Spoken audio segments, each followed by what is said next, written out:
In die stilte van die vlakte, waar die wind sy lied weer sing, staan 'n windpomp stom en roerloos, met 'n swerwer langs sy kring.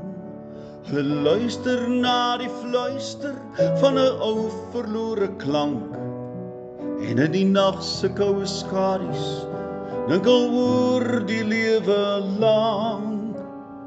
Wind en weer deur die jare hulle storie draal en dwaal, in die huil van die wind se besware vind hul rus en vind hul verhaal.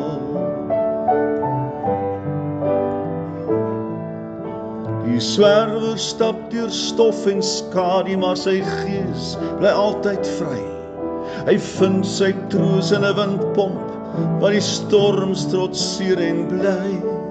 Hulle deel in 'n droom al verlange in die nag se koue greep, en in die oggendson se strale vind hul hoop wat verder meet.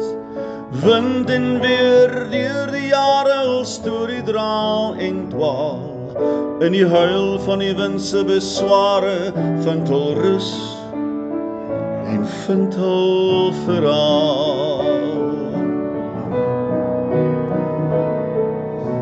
Die windpomp draai en kreun weer stadig soos die jare voortbeweeg, en die swerwer stap sy pad deur stof met die wind wat hom omgeef.